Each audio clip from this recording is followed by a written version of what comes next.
Bonjour à toutes, bonjour à tous. Eh bien voilà, c'est reparti pour la suite de l'exercice. Je vais commencer par foncer toute la partie ici du canapé, et ensuite je vais m'attaquer à toute cette partie-là, au parquet. Je vais foncer énormément ici pour créer du contraste. Et puis je vais mettre des couleurs différentes dans le parquet parce que c'est comme ça qu'il est réellement. Je vous montre le modèle. Donc on a des couleurs plus foncées, des couleurs plus claires. Bon, voilà, il était comme ça à l'origine. Donc je vais refaire pareil. Il y a des couleurs qui sont plus chaudes, des couleurs qui sont plus froides. Et ici, vous voyez, c'est très très foncé. Donc évidemment, quand on enlève le modèle, c'est pas tout à fait la même couleur. Donc peut-être que je vais foncer à nouveau l'ensemble des canapés. On va commencer par ça. Alors, je prends de l'eau. J'ai conservé ma peinture ici. Depuis la dernière fois, elle a séché. Donc il me suffit pour la réactiver de mettre de l'eau dedans. Et toute la peinture qui est là, en mettant suffisamment d'eau, je fais le tour avec mon pinceau de l'aquarelle pour pas qu'il y ait une goutte qui tombe. Et on voit réactiver la couleur.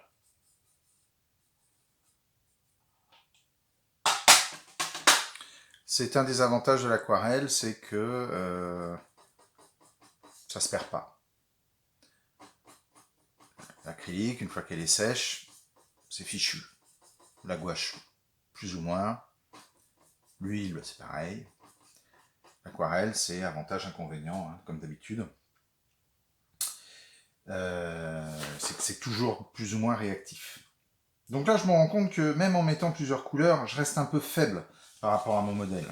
Donc, je vais faire un mélange un petit peu plus foncé. Donc, je regarde ce que j'ai comme couleur. Voilà, je vais poser ça là. Normalement, vous devriez voir. Là, c'est mes couleurs marron. Que mes couleurs chaudes, je veux dire. Donc là, j'ai un marron, acajou, très classique, qui va me permettre de foncer un petit peu l'ensemble. Ça peut être très très bien en fait, hein, vous voyez, ça suffit. Ah, c'est pas un acajou en fait, c'est terre d'ombre brûlée probablement. Je vais peut-être y rajouter une toute petite pointe de noir, ça peut être pas mal. Vous voyez, ça lui donne une profondeur plus grande au moment où je pose. Donc je vais prendre ça. Je vais commencer par les endroits les plus foncés. Vous allez voir comment je vais procéder. Très rapidement, je pose ma peinture avec un petit bourrelet. C'est-à-dire, vous voyez là, tac, tac, tac, je mets de l'eau pour pas que ça sèche. Je viens chercher la profondeur de mon ombre ici. J'essaye d'aller relativement vite. Et je viens jusque là. Voilà. Ensuite, je nettoie mon pinceau.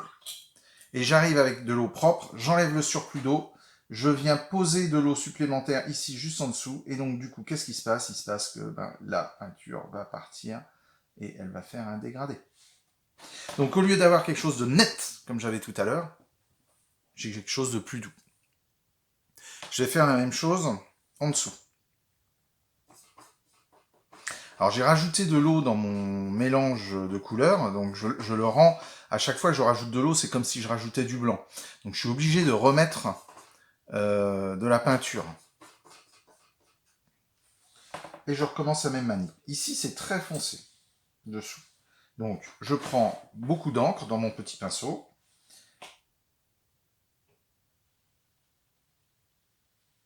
Je fais le dessous. Je rajoute du pigment coloré un peu partout. Voilà. Je nettoie mon pinceau. J'enlève le surplus d'eau en le jetant par terre, en faisant un geste prompt vers le bas. Tac, tac. Et ensuite, je peux venir, si ça descend trop fort, et hop, je remonte. Tac. Là, on a des beaux contrastes. Ça fait ressortir les couleurs les plus claires. Ici, je vais en rajouter un petit peu, mais il faut que ça soit sec. Ici, c'est peut-être pas assez foncé. Mais je vais reprendre l'ensemble. Je vais essayer de trouver une couleur et je vais essayer de passer ma couleur un peu partout pour foncer l'ensemble. Je cherche ma couleur et je reviens. J'ai réalisé une couleur sur les bases de la couleur précédente. J'ai remis du marron très foncé, j'ai remis un peu de noir, mais j'oublie pas de remettre du rouge aussi. Puisque c'est bien cette couleur de cuir rouge qui est foncé. Il ne faut pas que je perde cette nuance-là. Je commence par protéger sur cette partie-là les parties les plus claires. Pour ce faire, j'ai pris de l'eau bien propre sur mon pinceau et je vais mettre de l'eau en fait pour protéger.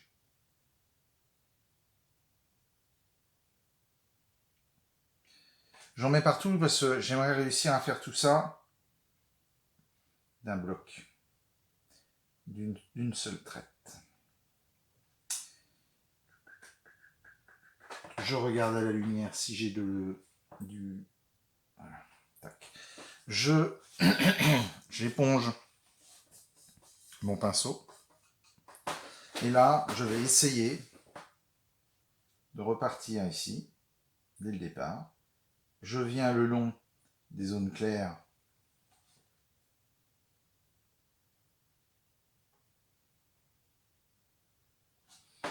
qui sont protégées normalement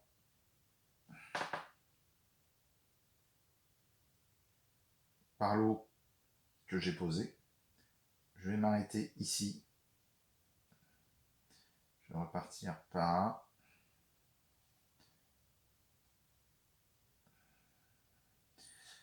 Je me rends compte que je ne vais pas pouvoir tout faire d'un bloc.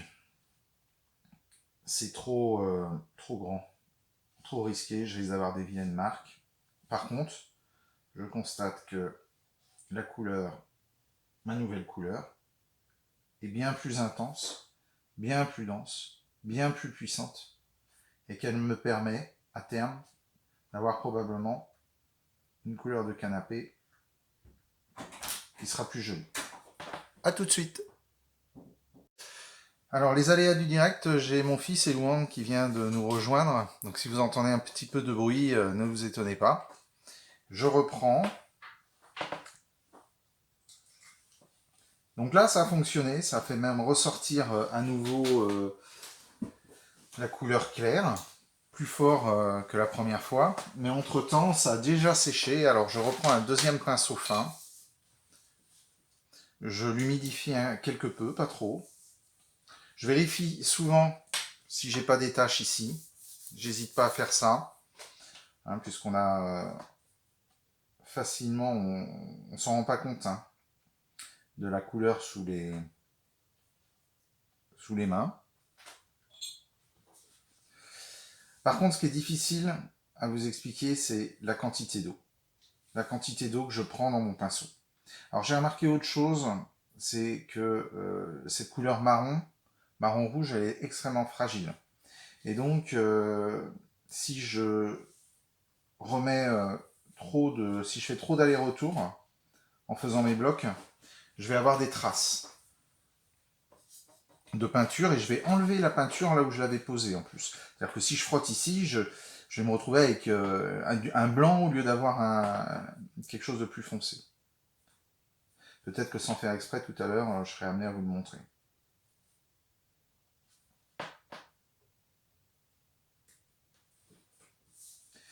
Donc, parfois, on hésite.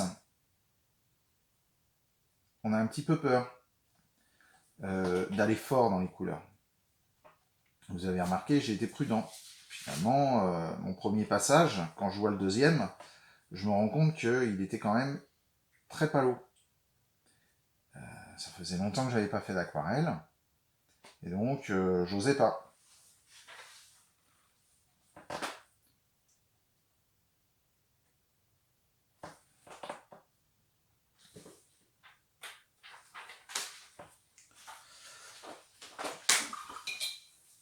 Alors pareil, hein, même chose que la dernière fois, récupérer les blancs tout en ayant quelque chose de pas trop marqué, tout ça c'est pas simple, donc les pinceaux, allez, hop. Je rajoute un peu d'eau, mais pas trop, parce qu'autrement je vais avoir des auréoles, vous voyez, là je rajoute de l'eau, là je rajoute de l'eau, et ensuite j'enlève le surplus d'eau, et là aussi j'enlève, pour avoir quelque chose d'un petit peu plus naturel à mes yeux.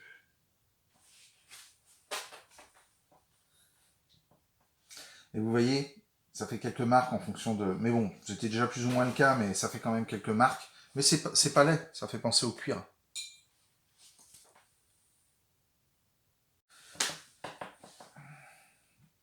Je vais essayer une autre technique. Je n'ai pas mis beaucoup d'eau sur les réserves blanches, voire pas du tout. Je fais le contour comme ça. Tac. Voilà.